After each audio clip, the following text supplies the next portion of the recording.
नमस्कार, B to be news में आपका स्वागत है। आज बात करेंगे सियासत की उस दौर की जहां लोग सियासत को पाने के लिए हर बार हम प्रश्न उठाते हैं, लेकिन उस सियासत के दौरान किस तरीके की बात और अपराधियों के साथ गठबंधन होता है सरकारों का। सत्ता को पाने के लिए न केवल अपराधियों के गठबंधन होता है, लेकिन कई बार असामाजिक तत्वों से भी मेल मिलाप का जरिया होता है। इसी के ज़रिए आगे बढ़ते हैं और आज बी टू बी के इस एपिसोड की हम शुरुआत करते हैं कि बिहार में भ्रष्टाचार के आरोप में घिरी राजद पार्टी के साथ नीतीश कुमार की नई जोड़ी और यूपी के नोएडा में सरकारी गनर से लैस श्रीकांत त्यागी और उसका महाराष्ट्र में संजय राठौड़ की कैबिनेट मंत्री के तौर पर पदोन्नति। ऐसे सभी मामलों में सत्ता हासिल करने के लिए बदसलूकी अपराधियों के साथ गठबंधन होता है और कई बार हुआ है, भविष्य में आगे होगा। फिर काले कारनामों को ढकने के लिए जनता को फ्री में रेवड़ियों से नवाजा जाता है।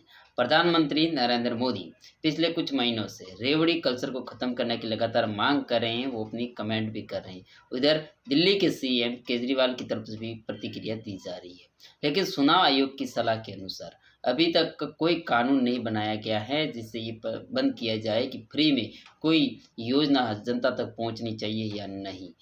आयोग ने संवैधानिक संस्था की दुहाई देते हुए सुप्रीम कोर्ट में नियुक्त होने वाली एक्सपर्ट कमेटी से खुद को बाहर रखने की दरख्वास्त की है।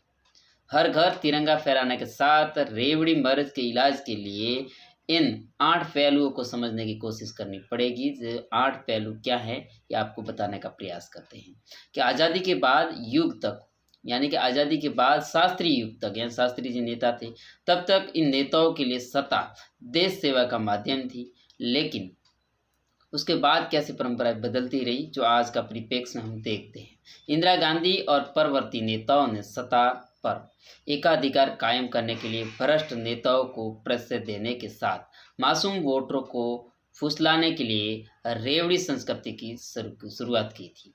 फिर दूसरी बात, संविधान में लोगों के जीवन जीने का अधिकार है, लेकिन रिजर्व बैंक के अनुसार अगर बात माने तो सार्वजनिक वितरण प्रणाली रोजगार, स्वास्थ्य और शिक्षा की जन कल्याणकारी योजनाओं के साथ साथ अर्थव्यवस्था को पुष्टि करती है।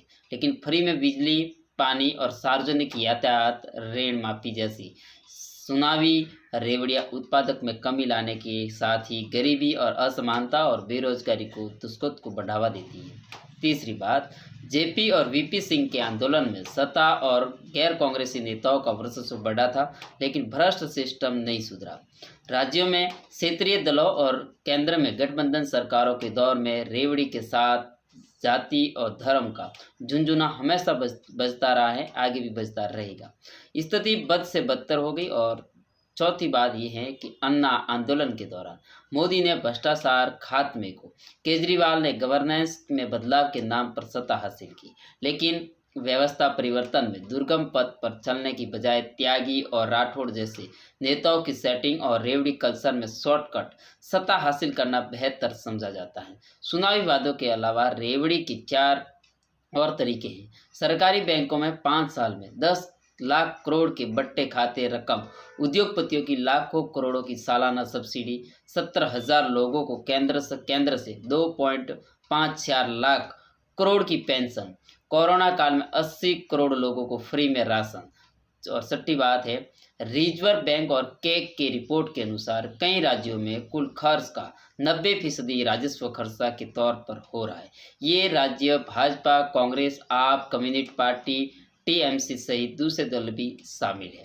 विकास और इंफ्रास्ट्रक्चर के नाम पर किए जा रहे कर्ज से मुफ्त की रेवड़ियां बांटने की वजह राज्यों की हालात और खस्ता हो जानी चाहिए। संविधान के अनुच्छेद 324 के तहत अधिकारों का इस्तेमाल करके 18 सेशन में चुनावी व्यवस्था में को काफ़ी दुरुस्त कर दिया था।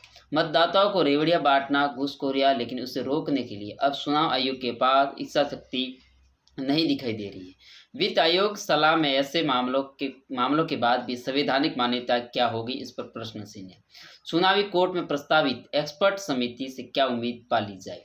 रेवड़ियों की लॉन्चिंग, विज्ञापन और उद्घाटन समारोह में सत्ताधारियों की फोटो के साथ अब पुलिस फोर्स भी जुटने लगी है। रेवड़ियों के साथ नेताओं की फोटो छपना जरूरी है। आर्थिक बदहाली के आंकड़ों के साथ भी नेताओं के फोटो और विज्ञापन छापने के लिए सुप्रीम कोर्ट के आदेश जारी करे। जो जो भी करे वही हो रहा है जो सत्ताधारी नेता कर रहे हैं। छोटे कदम से रेवड़ी मर्ज के मुक्ति का दरवाजा खुल सकती है। इन फ्री में बांटने वाली योजनाओं के नाम से नेता खुद व्यक्तिगत रूप से कैसे प्रसार करते हैं, आम लोगों को किस तरीके से बेवकूफ़ बनाने का काम करते हैं, ये हम देखते हैं।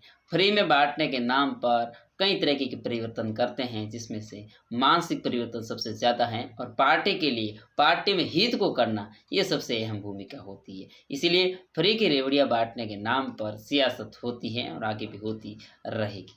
B2B न्यूज़ एपिसोड में ये आपको कैसा लगा हमें ज़रूर कमेंट बॉक्स में बताएं और इस वीडियो को शेयर करें अपने आसपास और अपने ग्रुप को।